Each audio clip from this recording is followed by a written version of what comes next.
Praise the Lord, friends. இன்னைக்கான thought of the டே என்னென்னு பார்த்தீங்கன்னா, ப்ரே வித்தவுட் சீசிங். ப்ரே வித்தவுட் சீசிங் அப்படின்னா இடைவிடாமல் ஜெபிக்கணும். நம்ம ஜெபிக்கிறது ரொம்பவே முக்கியம். நம்ம ஜெபிப்பது குறைஞ்சது 1 மணி நேரமாவது கர்த்தருக்கு நம்ம ஒரு நாளைக்கு கொடுப்பது ரொம்ப அவசியம். ஜெபத்தில் அவசியம்.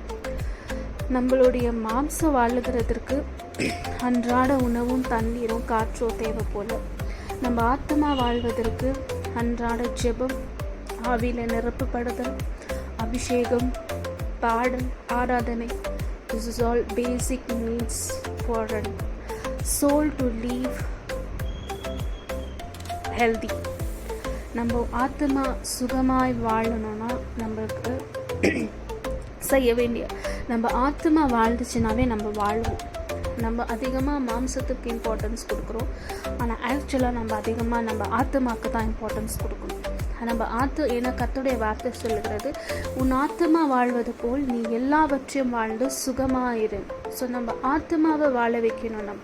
நம்ம வெறும் மாம்சத்துக்காக நம்ம வாழக்கூடாது. மாம்சத்தின் இச்சைக்காக, மாம்சத்தின் தேவைக்காக, உணவு, தண்ணீர் இதெல்லாம் மாம்சத்திற்கு தேவை என்று அறிந்த நமக்கு நம்ம ஆத்மாவுக்கும் நல்லா வாழணும்னா ஜெபம் ரொம்ப அவசியம், அபிஷேகம் ரொம்ப அவசியம், கர்த்தருடைய வார்த்தை ரொம்பவே அவசியம். அவரை ஆராதிக்கிறது, துதிப்பது அது இன்னமும் மிகவும் அவசியம். இது செய்கிறதுனால் நம்ம ஆத்மா வாழும். ஜெபம் இல்லாத வீடு கூரை இல்லாத வீடு என்கிறதாக சொல்லுகிறது. ஸோ நம்ம கூரை இல்லைன்னா just think of a house without roof. கூரை இல்லாத வீடை நம்ம நினச்சி பார்த்தா அது வீடாக இருக்குமா? It is not a home at all. அது ஹவுஸே கிடையாது. எந்த ஒரு வீட்டுக்கு கூரை இல்லையோ அது நம்ம வீடுன்னே சொல்ல மாட்டோம். ஏன்னா கூரை இருந்தால் தான் எல்லாவற்றிற்குமே பாதுகாப்பு. மழை வந்தால், வெயில் அடித்தா, காற்றடிச்சா, எது அடித்தாலும், எந்த தீங்கு வந்தாலும் பேசிக்காக நம்மளுக்கு ரூஃப் வேணும். அப்படி தான் ஜெபம். நம்ம ஜெபம் இல்லைன்னா அந்த வீடே இல்லை. அன்றாட ஜெபம், குடும்ப ஜெபம், தனி மனிதன் ஜெபம் மிகவும் அவசியம். நம்ம ஜெபிக்க நம்ம ரூஃப் ஸ்ட்ராங் ஆகும். ஜெபிக்க நம்மளுடைய வாழ்க்கை மாறும். அதோட முடிவு மேபி நம்மளுக்கு இப்போ தெரியாமல் இருக்கலாம். நம்ம ஒரு காரியத்திற்காக, ஒரு அற்புதத்துக்காக ஜெபிக்கிறோம், அது நடக்கலைன்னா ஜெபிக்கதே விடுறது எவ்வளோ தவறு. நம்மளுக்கு அற்புதம் நடந்தாலும் நடக்கலானாலும் நம்ம ஜெபிக்கணும். சாத்ராக், மேஷாக், ஆபேத்நேகோட வைராக்கியத்தை பார்த்தீங்கன்னா, அவர்களை எரிகிற அக்கினி சூளையில் போடும்போதே அவங்க என்ன சொல்கிறாங்கன்னா,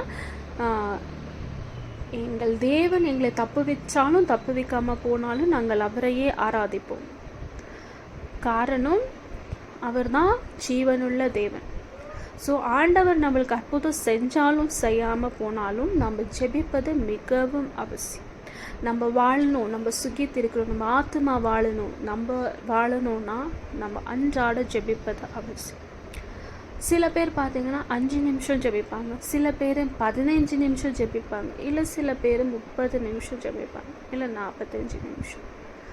என்ன கேட்டிங்கன்னா, நம்ம டே 24 ஹவர்ஸில் நம்ம ஆண்டவருக்கு அட்லீஸ்ட் ஒரு 3 ஹவர்ஸ் ஜெபத்தில் கொடுக்கணும்னு தான் சொல்லுவேன்.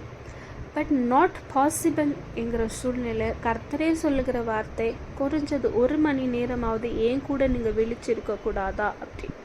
அப்போ 24 ஹவர்ஸில் அவர் என்ன உங்ககிட்ட போய் 23 ஹவர்ஸ் எனக்கு கொடுத்து 1 ஹவர் மாத்திரம் நீங்கள் யூஸ் பண்ணுங்கன்னு சொன்னாரா? இல்லை, 1 ஹவர் எனக்கு கொடுங்க, 23 ஹவர்ஸ் உங்கள் வேலை செஞ்சுக்கோங்க, பரவாயில்லன்னு சொல்கிறார். அப்போ குறைஞ்சது 1 மணி நேரம் நம்மளுக்கு ஜெபம் அவசியம். நீங்கள் பார்ட்டிஷன் பண்ணிக்கலாம். நீங்கள் அதிக நேரம் ஜெபிக்கலன்னா, whenever you get time, உங்களுக்கு அந்த நேரத்தில் ஜெபம் வரலைன்னா கூட அந்த நேரத்தில் நீங்கள் கட்டாயம் அந்த இடத்துல அமர்ந்து ஜெபிக்கவே வரலைன்னா கூட கொஞ்ச நேரம் ஆண்டவரை ஸ்தோத்திரம் பண்ணுங்க, துதிங்க. அந்த டைமில் அந்த பார்ட்டிஷன்ன்றது அந்த சாயந்தர வேளத்தில் கொஞ்சம், மத்திய வேளத்தில் ஹவுஸ் ஒய்ஃப்ஸ் அவங்க வீட்லேயே தான் இருப்பாங்க, அவங்க மத்திய வேளத்தில் ஜெபிக்கலாம். எல்லோரும் வேலைக்கு ஸ்கூலுக்கு போன பிறகு அவங்க கதவை பூட்டி கொண்டு ஜெபிக்கலாம். ஆனால் அதிகாலமே எழுந்து ஆண்டவரை 100% கட்டாயம் தேடணும். அதிகாலமே ஜெபிக்கிறவன் தான் கர்த்தரை கண்டடைவான். ஸோ நான் அப்போ மத்தியானத்தில் ஜெபிக்கிறேன் நம்ம பார்க்க மாட்டோமா? இல்லை அப்படிலாம் நான் சொல்ல. எப்போ வேணாலும் ஆண்டவர் உங்களுக்கு வெளிப்படுத்தணும்னு நினச்சார்னா அவர் வந்து வெளிப்படுத்துவார். பட் நம்மளுடைய daily before you start up with any thing, நம்ம டெய்லி ரூட்டீனை ஏதோ ஒரு விஷயத்தை நம்ம ஸ்டார்ட் பண்ணுறதுக்கு முன்பாக ஆண்டவரை தேடுகிறது ரொம்பவே நல்லது. எல்லாவற்றையும் அவருடைய கரத்தில் கொடுத்து ஜெபித்து அந்த நாளை தொடங்குறது நமக்கு நல்லது. அதனால தான் அதிகாலமே தேடுங்க. அதை தவிர்த்து நீங்கள் இன்னும் அதிகமாக ஜெபிக்கணும்னா சாயந்தர வேளத்தில் ஜெபிக்கலாம், மத்திய வேளத்தில் ஜெபிக்கலாம், நீங்கள் வேலை செய்து கொண்டே ஆண்டவரை துதிக்கலாம். பட் ஜெபம் இல்லாத வீடு கூரை இல்லாத வீடு. ஜெபிங்க, இடைவிடாமல் ஜெபிங்க. இடைவிடாமல் ஜெபிங்கன்னா அதாவது எதுவுமே பண்ணாமல் வெறும் ஜெபிச்சுனே இருங்கன்னு சொல்லலை. இப்போ நீங்கள் டெய்லி 1 hour ஜெபிக்கிறீங்கன்னா do not cease. Okay, Monday Tuesday பண்ணிவிட்டு வெட்னஸ்டே ஸ்கிப் பண்ணிவிட்டு Thursday Friday பண்ணிவிட்டு சண்டே ஸ்கிப் பண்ணுறது, சாட்டர்டே ஸ்கிப் பண்ணுற மாதிரி ஜெபம் பண்ணக்கூடாது.